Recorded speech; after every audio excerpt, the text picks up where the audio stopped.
KDA के chairman का कमर अली अखौन और को चेयरमैन का असगर अली और मेंबरान, और यहाँ पे जितने भी स्टूडेंट्स आए हैं, पब्लिक आए हैं, सबको जुले, और खास तौर पर यहाँ पे कुछ पॉलिटिकल पार्टीज के रिप्रेजेंटेटिव्स भी आए हैं, उनको भी जुले और शुक्रिया। और रिलीजियस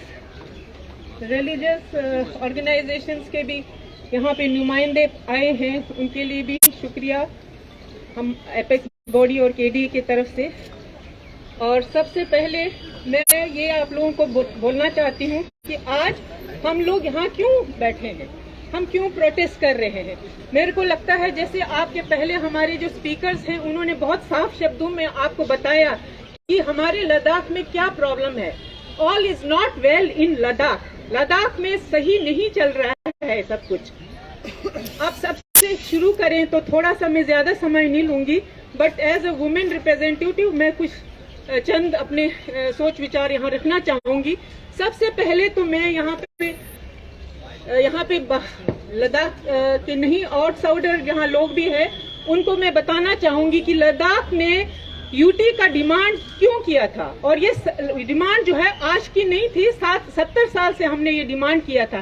क्यों किया था? क्योंकि हम इससे पहले हम जम्मू एंड कश्मीर के साथ थे, और जम्मू एंड कश्मीर के साथ हमारे लद्दाखियों के साथ नाइंसाफी हो रहा था, इनजस्टिस हो रहा था। हमें जो शेयर मिल रहा था, हमारा जो लद्दाख के लिए रिलेटेड जो पॉलिसीज बनने चाहिए थे, जो प्रोजेक्ट्स बनने चाहिए थे, जो फंड्स आने चाहिए थे, वो नहीं आ रहा था।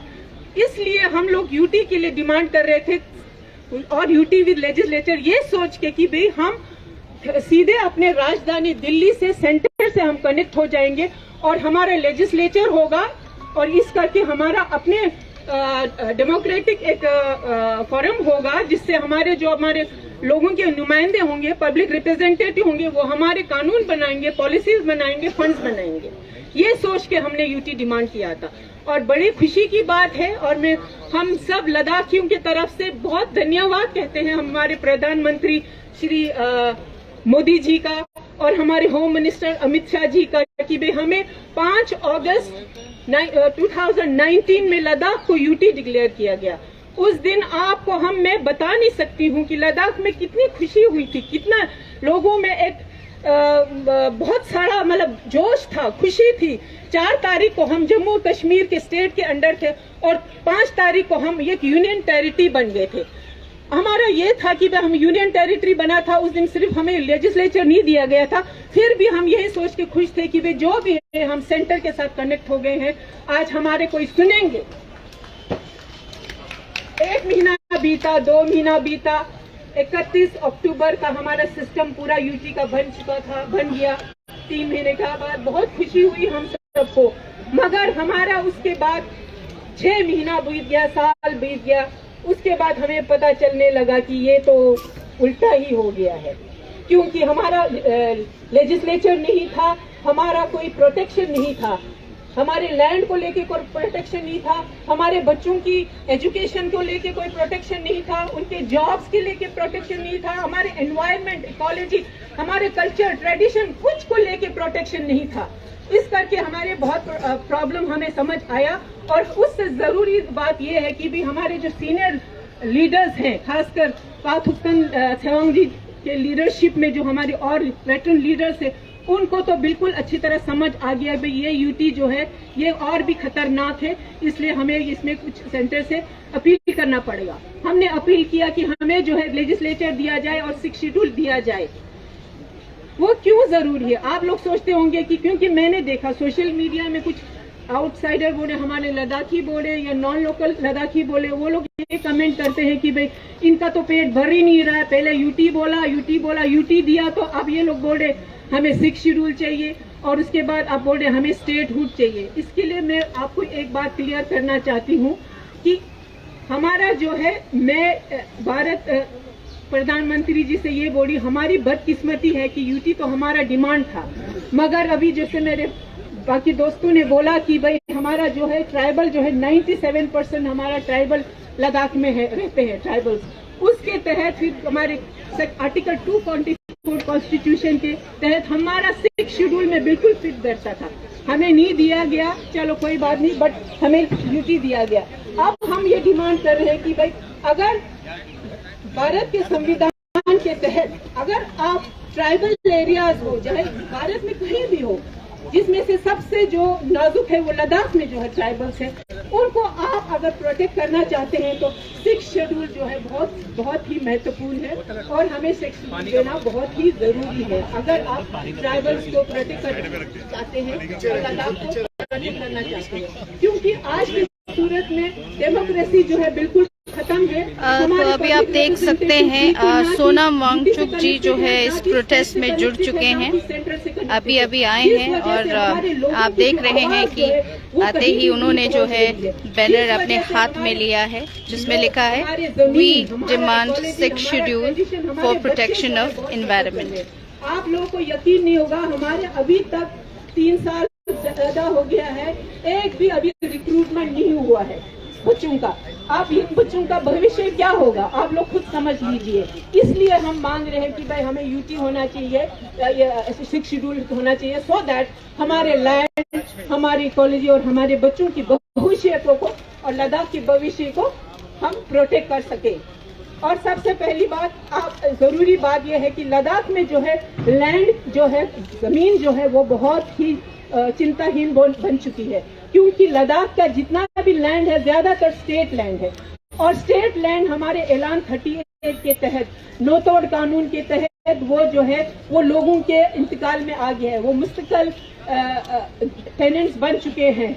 मगर अभी जो यूटी के एडमिनिस्ट्रेशन है वो अपना मनमानी एडमिनिस्ट्रेटर्स हैं, जिसमें ब्यूरोक्रेट्स हैं, वो अपना मनमानी करके land revenue act, land agrarian act, land alienation act सबको वो ओवर पास करके, उन सब को अवॉइड करके, वायलेट करके वो अपने रूल्स और अपने ऑर्डर्स निकाल रहे हैं, जिसमें एक बहुत ही इम्पोर्टेंट मैं बता सकती हूँ, मिसाल देना चाहती हूँ। जमीन में प्रधानमंत्री जी और गृह मंत्री जी, प्लीज आप सुनिए क्या हो रहा है हमारे साथ। मैं जमीन के बारे में थोड़ा बताऊंगी, क्योंकि मैं एक वकील हूं तो वकालत करती हूं, तो मैंने ये अदालत में देखा है क्या प्रॉब्लम्स आ रहा है। वहां पे जो नोतोड़ जमीन है, हमारे लोगों के जो है 60 से 70% जो है लोगों के पास नोतोड़ जमीन है। नोतोड़ मतलब हमारा जो है स्टेट लैंड को हम कल्टीवेट करते हैं, यूज करते हैं, जो कानून हमें ऐलान 38 महाराजा के टाइम से लद्दाख और गिलगित को मिला है, उसमें ये लोग छेड़खानी कर रहे हैं। कैसे कर रहे हैं कि पहले तो उसमें साफ लिखा है लैंड रेवेन्यू एक्ट में, उसका इंतकाल जो है तहसीलदार कर सकता है। आप क्या कर रहे हैं, जो ब्यूरोक्रेट्स है वो लोग तहसीलदार से वो हक और राइट छीन के, वो पावर छीन के वो डीसी को दे रहे हैं, और डीसी को ये बोल रहे हैं कि भाई डीसी जो है हर जगह जाके इसको नोतोड़ को देख के वेरीफाई करके उसको इंतकाल करेंगे। आप सोचिए, लद्दाख एक वास्ट लैंड है, वास्ट यूटी है, वहां पे दूर दूर गांव है, तो आप बताइए एक डीसी कहाँ जाके कहाँ जिससे करके इंतकाल करेंगे। जिससे क्या हो रहा है, आज से 3 साल से लोगों ने सरकारी नोतोड़ के तहत, ऐलान 38 के तहत जो जमीन अपने उसमें रखे हैं, कल्टीवेशन में रखे हैं, वो कोई भी इंतकाल नहीं हो रहा है। और सुनने में ये आया है कि भाई वो लोग इसको इंतकाल को जो है सेट असाइड करने वाले हैं, तो तोड़ने जा रहे हैं। तो इस करके हमारा जो है जमीन जो है बहुत मुश्किल में है। और ज्यादा नहीं कहूंगी क्योंकि अभी हमारे बहुत सारे स्पीकर्स यहाँ पे है। इसी तरह बहुत सारे एग्जाम्पल्स है जिससे अभी पता चलेगा कि भाई हमारे लद्दाख में क्या तानाशाही चल रही है, क्या ब्यूरोक्रेसी चल रही है, वहाँ डेमोक्रेसी बिल्कुल खत्म हो चुकी है। तो ज्यादा ना चाहते हुए अंत में मैं सबको फिर से एक बार धन्यवाद करना चाहूंगी जो यहाँ पे प्रस्तुत आए हैं वो हैं, और हमारे भारत के प्रधानमंत्री जी और गृह मंत्री जी से विनती करना चाहूंगी कि भाई हमारे जो 3-4 डिमांड्स हैं जो यहाँ लिखे हुए हैं, उनमें सबसे पहले हमारा 6 शेड्यूल है, उसी तरह 3 और हमारी डिमांड्स है, उन पे आप जल्दी से जल्दी चर्चा करके हमें जो हमारा हक है वो हमें दिया जाए। हम कोई गलत नहीं मांग रहे हैं, हम अपना हक मांग रहे हैं जो भारत के संविधान के तहत है। ज्यादा नहीं कहूंगी। जुले थमाला। जय हिंद, जय भारत।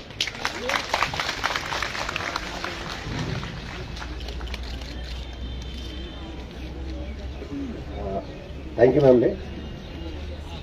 अब मैं कुछ नारे दूंगा, आप जवाब दीजिए। लद्दाख में डेमोक्रेसी बहाल करो,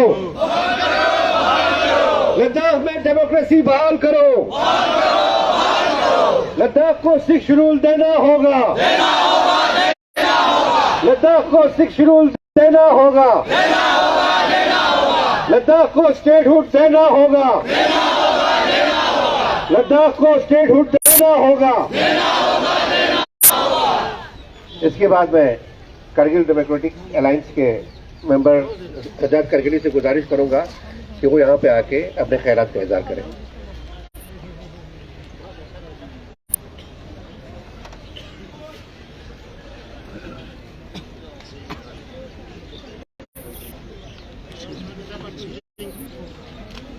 तब तक मैं सभी लोगों से निवेदन करना चाहूंगा, रास्ते के उस छोर वाले लोग यहाँ सामने की तरफ आ जाइए प्लीज, थोड़ा सामने की तरफ आ जाइए ताकि आप लोगों को अच्छे तरीके से सुन पाए।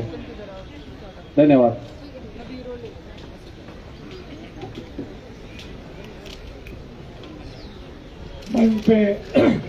मंच पे हमारे यहाँ कारगिल और लेह से आए हुए जितने भी पॉलिटिकल, सोशल, रिलीजियस ऑर्गेनाइजेशन से ताल्लुक़ रखने वाले कारगिल डेमोक्रेटिक अलायंस और लेह एपेक्स बॉडी के बुजुर्गान हैं, और यहाँ जितने भी हमारे लोग आज के इस तारीखी एहतजाज में शामिल हुए हैं, उन सबको जुले अस्सलाम वालेकुम। आज बहुत ही बदकिस्मती के साथ ये कहना पड़ रहा है कि लद्दाख जैसे एक पीसफुल, एक पुरान जगह से लोग दिल्ली आने पे मजबूर हुए ताकि अपनी बात, अपने मुतालिबात यहां से सुनाए, सरकार सुने। मेरे एक दोस्त अक्सर ये शेर दोहराते हैं कि एक ही हादसा तो है, और वो ये कि बात कही न गई और बात सुनी न गई। और अब इस हादसे को, अब इस उलझन को खत्म करने के लिए हम अपनी बात कहने और आपको अपनी बात सुनाने आए हैं। हम ये चाहते हैं कि 5 अगस्त 2019 के बाद जब फ्लोर ऑफ द हाउस से कहा गया कि अब लद्दाख के लोगों का विकास होगा, लद्दाख में डेवलपमेंट होगा, लद्दाख में लोगों को आइडेंटिटी मिलेगी, लोगों को अपनी शिनाख्त मिलेगी। लेकिन पिछले 3 साल से हम देख रहे हैं लद्दाख के लोगों को मुसलसल ठगा जा रहा है, लद्दाख के साथ मुसलसल बिट्रेयल है, और लद्दाख के लोगों के साथ नाइंसाफी का खत्म न होने वाला एक सिलसिला जारी है।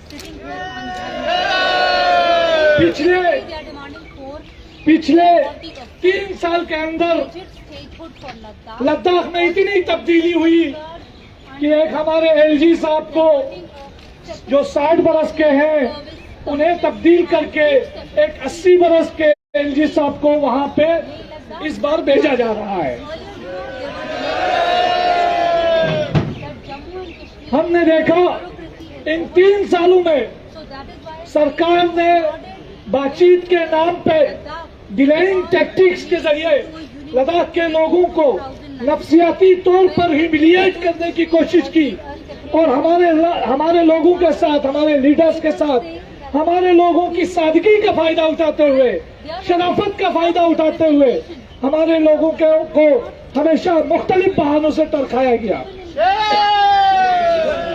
आपको मालूम होगा लद्दाख में सरकार, यूटी एडमिनिस्ट्रेशन जानबूझकर लोगों को लड़ाने में कोई कसर नहीं रखती। कभी आपको एसएससी का एक ऑर्डर निकलता है, फिर उस ऑर्डर को विड्रॉ किया जाता है। कभी आपको एक सर्विसमैन को लैंड अलॉट किया जाता है कौंसल की तरफ से, जिस कौंसल के लिए कहते हैं कि इस कौंसल के पास सारे पावर आते, उस कौंसल के जरिए कहा जाता है कि हम ये लैंड अलॉट कर रहे हैं। वहां से प्रिंसिपल सेक्रेटरी कहता है रेवेन्यू डिपार्टमेंट को कि इसको रजिस्टर नहीं करना अपने रिकॉर्ड में। और आज हम लोग देख रहे हैं कि लद्दाख में डेमोक्रेसी नामी कोई चीज नहीं है। लद्दाख में पिछले 3 साल से कोई रिक्रूटमेंट नहीं हो रहा है। लद्दाख के लोग लद्दाख पब्लिक सर्विस कमीशन की डिमांड कर रहे हैं, उसे भी सरकार फुलफिल नहीं कर पा रही है। और तो और अब कोशिश की जा रही है वहां स्पेशल इकोनॉमिक जोन बनाए और कुछ कॉर्पोरेट जो दोस्त है सरकार के, उन लोगों को लद्दाख दे दिया जाए ऐसे ही, ताकि वो लद्दाख में जाके अपने मौज कर सके, मजे कर सके। हम इस चीज को बर्दाश्त नहीं करेंगे। लद्दाख के लोगों की बहाली, आइडेंटिटी का तहफ्फुज़, लद्दाख के लोगों का लैंड का सेफगार्ड, लद्दाख में डेमोक्रेसी को सही मानों में बहाल करने के लिए हम चाहते हैं कि सरकार लद्दाख के लोगों को यह अपॉर्चुनिटी दे कि वो अपनी तकदीर का फैसला करे और लेजिस्लेचर कम से कम उनको अपना लेजिस्लेचर बनाने का, लेजिस्लेचर का हक उनको मिले, उनको नौकरियों का हक मिले, उनको कम से कम जो हमारे लैंड सेफगार्ड से आज आप देखते हैं लद्दाख के अंदर जो ग्लेशियर्स है, चाहे आपका परकचक ग्लेशियर है, चाहे आपका शुनशने ग्लेशियर है, चाहे आपका मचुई ग्लेशियर है, ये जितने भी ग्लेशियर्स हैं वो बड़ी तेजी से पिघल रहे हैं। हमारी जमीन सुखड़ती जा रही है, ड्राउट लाइक सिचुएशन है, लद्दाख बहरान का शिकार है और सरकार हमारी बात नहीं सुन रही है। क्यों नहीं सुन रही है? क्योंकि हम कोई वोट बैंक नहीं है सरकार के लिए, इसलिए सरकार नहीं सुन रही है। इसीलिए हमने ये प्रोटेस्ट पहले लद्दाख में किया, फिर हमारी जो पुरानी राजधानी सर्दियों की हुआ करती थी जम्मू, वहां हमने प्रोटेस्ट किया। फिर हमने सुना सरकार को सुनाई नहीं दिया होगा तो हम दिल्ली आए प्रोटेस्ट करने, और आज हम दिल्ली में ये प्रोटेस्ट कर रहे हैं। लेकिन ये प्रोटेस्ट यहाँ नहीं रुकेगा, हमारा प्रोटेस्ट और तेज होगा। सरकार को हमारी बातें सुननी पड़ेगी। हमारा ये जो प्रोटेस्ट है वो डेमोक्रेटिक प्रोटेस्ट है और इस प्रोटेस्ट का हमें पूरा कानूनी हक है। और आखिरी बात जो मैं ये कहना चाहूंगा वो ये पूरे देश के लोगों से, सरकार से भी, जब देश को जरूरत पड़ी लद्दाख के लोगों ने तन मन धन से देश की सेवा की, खिदमत की, कुर्बानियां भी दी। आज देश के लोगों से और देश की सरकार से लद्दाख के लोग कुछ डिमांड करने आए हैं। अपने हाथ पीछे मत कीजिए, अपना जो सीना है चौड़ा करके दिल और दिमाग में जगह बनाइए और लद्दाख के लोगों के एस्पिरेशन को समझते हुए उसे एड्रेस कीजिए, ताकि हमें मजीद ह्यूमिलिएशन, मजीद बिट्रेयल का सामना न करना पड़े। शुक्रिया शहजाद करगिली साहब। इससे पहले कि मैं नेक्स्ट स्पीकर को बुलाऊं, मैं सब लोगों से गुजारिश करना चाहूंगा, आप एक बुलंद आवाज में 2-3 नारे लगाएं।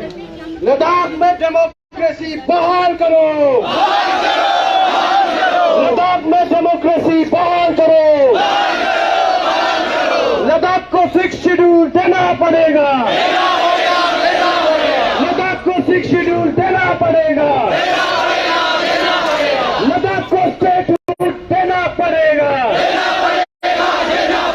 लद्दाख को स्टेटहुड देना पड़ेगा।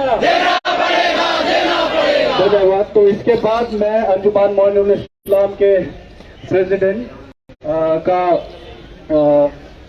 डॉक्टर कयूम से रिक्वेस्ट करना चाहूंगा यहाँ पे आके अपना पक्ष रखे। धन्यवाद। केडीए और एपेक्स के चेयरमैन एंड को चेयरमैन, एक्स मिनिस्टर्स और मेरे साथी जो भी एपेक्स और केडीए के मंच पे आए हुए हैं, सबको जुले अस्सलाम वालेकुम। और यहाँ पे हमारे लद्दाखी भाई बहन, स्टूडेंट्स और यहाँ पे मीडिया, बहुत सारे लोग जमा है। तो मैं ज़्यादा वक्त नहीं दूंगा क्योंकि मेरे बाद बहुत सारे लर्नड स्पीकर्स है, वेटरन लीडर्स लद्दाख के हैं, एक्स मिनिस्टर्स हैं, वो आपको तफसील से बताएंगे। मैं सिर्फ इतना कहूँगा कि ये जो डिमांड है, जो भी प्रोसेस यहाँ पे, जो भी प्रोसेशन या कुछ जो भी आप कहें जो हो रहा है, ये as a Indian, as a Hindustan as per the constitution of India और एज ए लद्दाखी हम लोग डिमांड कर रहे हैं। और लद्दाख आप सबको मालूम है कि एक हॉस्टाइल जगह है, इको फ्रेजाइल जगह है, जैसे अभी सोनम वांगचुक साहब ने आप लोगों को तफसील से पिछले दिनों आपको वीडियो के थ्रू समझाया। तो इन सब को मद्देनजर रखते हुए हमारे जो भी इंटेलेक्चुअल्स हमारे पास अवेलेबल है उन सब से डिस्कस करके हमें ये मालूम होता है कि अगर लद्दाख को बचाना है, उसके इकोसिस्टम को बचाना है, उसके लोगों को बचाना है, उसके जो बॉर्डर्स हैं, लद्दाख में 2 बॉर्डर्स हैं, चाइना और पाकिस्तान, उन सब को बचाना है, वहाँ पे लोगों को रखना है। तो जो यूटी है जिसका हमने 70 साल से डिमांड किया था, उसके लिए हम बहुत शुक्रगुजार हैं। जब ये 5 अगस्त 19 यह डिक्लेयर हुआ था, हमने अपने कोम्पे में इसका जश्न मनाया था, मस्जिदों में हमने जश्न मनाया था, मस्जिदों में हमने अपने हिंदुस्तान का तिरंगा लहराया था। ये एक नेशनलिज्म का सिंबल है, कहीं भी हिंदुस्तान में नहीं होगा। हम बहुत खुश थे। जो ट्राइबल कम्युनिटी है उनके संरक्षण के लिए बनाया गया है, तो आप लद्दाख को 6ठा शेड्यूल क्यों नहीं दे रहे? आप हमारा संसद कहां सो के बैठा है? जमिया सिंह नमगे कहां सो के बैठे हो? आपको संसद के लिए चुना गया ताकि आप लद्दाख के लोगों की आवाज को संसद में, ये जो प्रशांत जो दिग्विजय सिंह ने पूछा कि लद्दाख को 6ठा शेड्यूल क्यों नहीं दे रहे आप, इस सवाल को आपने उठाना चाहिए था। ये आपका कर्तव्य था, आप वहां पर बात करें 6ठा शेड्यूल के बारे में, उसके बारे में आपने बात नहीं की। तो मैं लद्दाख का जो काउंसिल जिसको एम्पावर करने की बात थी, हमारा जो पैसा जिसको नॉन फ्लेक्सिबल बनाना था वो नहीं बनाया। गृह मंत्रालय ने, अमित शाह जी ने ये कहा था संसद के पार्लियामेंट में प्रेस कॉन्फ्रेंस करके आपने बताया था कि लद्दाख में जितना भी पैसा जाएगा केंद्र सरकार से वो लद्दाख के काउंसिल के थ्रू जाएगा, वहां पर चुने हुए जो प्रतिनिधि है उनके थ्रू जाएगा, उनके थ्रू खर्च करेंगे, वो भी आपने नहीं किया। तो आज पूरा लद्दाख एकजुट होकर पूरा लद्दाख में ये आवाज गूंज रहा है कि लद्दाख में 6ठा शेड्यूल दिया जाए। बस जान 2 मिनट डाल लूंगा मैं, 2 मिनट सर। लद्दाख को 6ठा शेड्यूल में डाला जाए। लद्दाख 97% ट्राइबल पॉपुलेशन को हमें 6ठा शेड्यूल चाहिए। बिना 6ठा शेड्यूल के, बिना स्टेटहुड के लद्दाख आगे नहीं जा सकता। अगर लद्दाख को बचा के रखोगे, लद्दाख एक बॉर्डर इलाका है, लद्दाख को बचा के रखोगे तो देश बचेगा। अगर लद्दाख बचेगा तो देश बचेगा, लद्दाख नहीं बचेगा तो देश भी नहीं बचेगा। इसलिए मेरी मांग है इस मंच से कि लद्दाख को 6ठे संविधान के 6ठे शेड्यूल में डाला जाए। लद्दाख का अपना चीफ मिनिस्टर हो, लद्दाख में एक काउंसिल ऑफ मिनिस्टर हो, लद्दाख में बच्चों के लिए नौकरियां निकले, लद्दाख का संरक्षण हो, वातावरण का संरक्षण, पर्यावरण का संरक्षण हो, हमारे जमीन का संरक्षण हो, काउंसिल एम्पावर हो जाए और काउंसिल को 6ठे, दोनों काउंसिल को ले और कारगिल के काउंसिल को 6ठे शेड्यूल में डाला जाए। अगर नॉर्थ ईस्ट में 10 काउंसिल को 6ठा शेड्यूल दिया गया है, जहां पर 50%, 60% अगर ट्राइबल कम्युनिटी है, हम तो 90 से भी ज्यादा है, हमें 6ठा शेड्यूल में आप क्यों नहीं डाल रहे हो? तो ये सवाल है केंद्र सरकार से, माननीय प्रधानमंत्री जी से, माननीय गृह मंत्री जी से हम सवाल करना चाहेंगे कि आप लद्दाख को 6ठा शेड्यूल में क्यों नहीं डालना चाहता है, आपकी मंशा क्या है? तो इस आखिर में मैं इन्हीं शब्दों के साथ मैं समाप्त करना चाहता हूं कि मेरी दुआ है, मेरी विनती है सरकार से, मेरी आग्रह है और मेरी प्रार्थना है कि आप प्लीज लद्दाख के लोगों की आवाज को समझे, लद्दाख के लोगों की आवाज को सुने, लद्दाख हमारी सुनवाई हो और जल्द से जल्द जिस तरह से सोनम वांगचुक जी ने -20 टेम्परेचर में जो संघर्ष किया, जो 5 दिन का उन्होंने जो वहां पर भूख हड़ताल की, जिसमें लद्दाख के लोगों ने इतिहास में इतना ज्यादा लोग लेके ऐतिहासिक फॉलोग्राउंड से सब ने यही कहा कि हमें 6ठा शेड्यूल चाहिए। तो हमें 6ठा शेड्यूल देना पड़ेगा।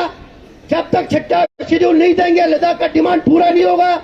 जो 4 डिमांड हमने रखा है तब तक हम संघर्ष करते जाएंगे। इस तरह से बार बार हम यहाँ आएंगे, हम धरना प्रदर्शन करेंगे, हमें सड़क पे उतरना पड़ेगा और जब तक लद्दाख के लोगों की सुनवाई नहीं होगी हम चुप बैठने वालों में से नहीं है।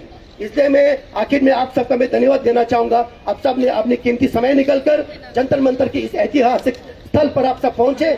पूरा उम्मीद है कि सरकार हमारी बातों को सुनेगी और जल्द से जल्द केडीए और एपेक्स कमेटी के मेंबर को बातचीत के लिए बुलाया जाएगा और लद्दाख का जो 4 डिमांड है उन्हीं 4 डिमांड पर बातचीत होगा। उससे ना कम होगा, उससे ना ज्यादा होगा। और जब तक हमारे आवाज को सुना नहीं जाएगा, जब तक हमारे डिमांड को पूरा नहीं किया जाएगा, हम सब चुप बैठने वालों में से नहीं है।